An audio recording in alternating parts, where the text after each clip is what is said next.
ಬಿದ್ದವ ಅಂತ ಹೇಳ್ತಾರೆ. ಇದು ನಾಚಿಕೆ ಬರೋದಿಲ್ಲ ಹೇಳೋರಿ. ನಾ ಇಷ್ಟೇ ಹೇಳ್ತೀನಿ ಈ ಸಂದರ್ಭದಲ್ಲಿ.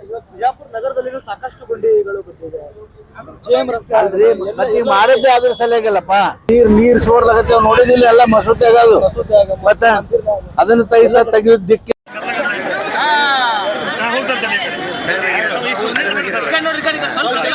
ಮಹಾತ್ಮ ನೀ ಅಲ್ಲಿ ವಿರೋಧ ಪಕ್ಷದಾಗದಿ.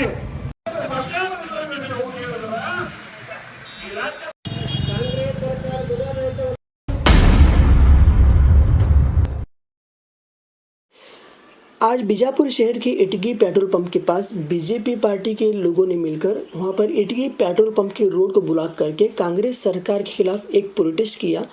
उनका प्रोटेस्ट करने का जो मकसद था कि कर्नाटका के अंदर कांग्रेस सरकार होने के बावजूद भी बहुत सारी जगह ऐसे ही बीजापुर डिस्ट्रिक्ट के अंदर या फिर इसके अलावा रहने कि बहुत सारी जगह जो है जहां पर रोडों का वगैरह सही से काम नहीं हुआ और रोडों के अंदर जो खड्डे वगैरह पड़े हैं।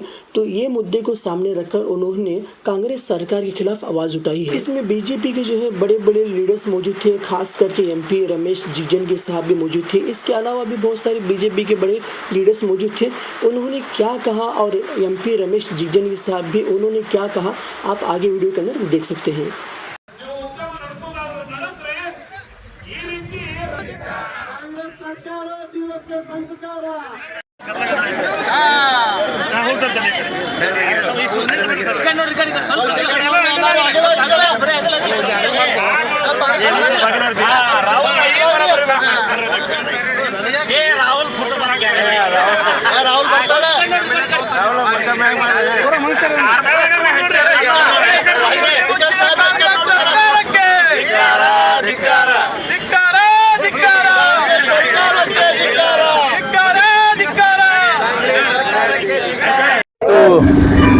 ನಾವೆಲ್ಲ ಪಕ್ಷದ ವತಿಯಿಂದ ಕರ್ನಾಟಕ ರಾಜ್ಯದಲ್ಲಿ ನಿರ್ಮಾಣವಾಗಿರ್ತಕ್ಕಂಥ ಅದು ಬೆಂಗಳೂರು ನಗರದಲ್ಲಿ ಈ ಗುಂಡಿಗಳನ್ನು ಮುಚ್ಚಿರಿ ಅಂದ್ರೆ ಅವರು ಯಾವುದೋ ಜವಾಬ್ದಾರಿ ತಗೊಂಡು ಮುಖ್ಯಮಂತ್ರಿಗಳಾಗಲಿ ಅಥವಾ ಉಪಮುಖ್ಯಮಂತ್ರಿಗಳಾಗಲಿ ಮಾತಾಡ್ತಾ ಇಲ್ಲ.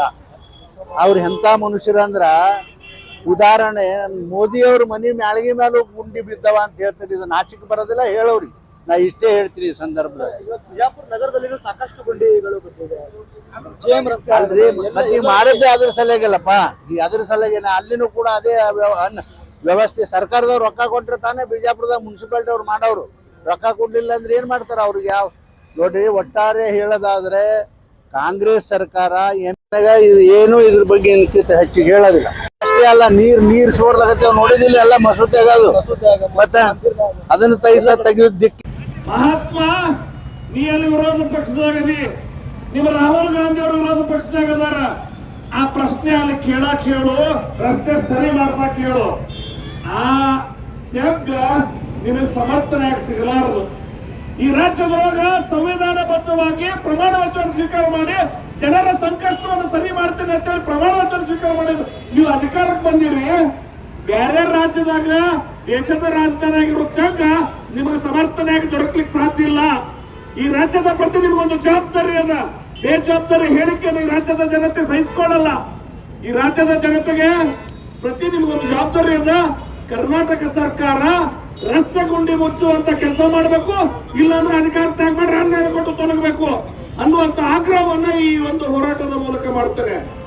ಬಂಧುಗಳೇ, ತಿರುಗಾಡ್ಲಿಕ್ಕೆ ಯೋಗ್ಯವಿಲ್ಲದ ರಸ್ತೆ ಇಡೀ ದೇಶದೊಳಗೆ ಎಲ್ಲರ ಇದ್ರ ಅದಕ್ಕೊಂದು ರೆಕಾರ್ಡ್ ಅನ್ನೋದು ಮಾಡಿದ್ರ ಅದು ಖಂಡಿತವಾಗಿ ನಮ್ಮ ಗ್ರಾಮೀಣ ರಸ್ತೆಗಳ ಪಾಡಂತೂ ಬಹಳ ಹೀನಾಯ ಸ್ಥಿತಿ ಅದ. ನಮ್ಮ ಸಂಸದರಾಗಿರುವಂತ ರಮೇಶ್ ಜಿಗಜನ್ ಸಾಹೇಬ್ ಹೇಳಿದ್ರು, MLAಗಳು ತಿರುಗಾಡಬೇಕಂದ್ರೆ ರಸ್ತೆ ಉಳಿದಿಲ್ಲ, ಇನ್ನ ಜನಸಾಮಾನ್ಯರ ಗತಿ ಏನು ಅನ್ನುವಂಥದ್ದು.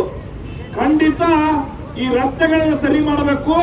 ಏನು 2.5 ವರ್ಷ ಅಭಿವೃದ್ಧಿ ರಜೆ ಮಾಡಿದಿರಿ ನೀವು. ಈ ಅಭಿವೃದ್ಧಿ ರಜೆಯನ್ನ ಹೊರಗೆ ಬಂದು ಅಭಿವೃದ್ಧಿ ಮಾಡೋದು ನಿಮ್ಮ ಕರ್ತವ್ಯ ಅದ, ಮಾಡಬೇಕು ಅನ್ನೋ ಆಗ್ರಹ ಮಾಡಿ 2 ಮಾತು ಮುಗಿಸ್ತೀರ. ಧನ್ಯವಾದಗಳು.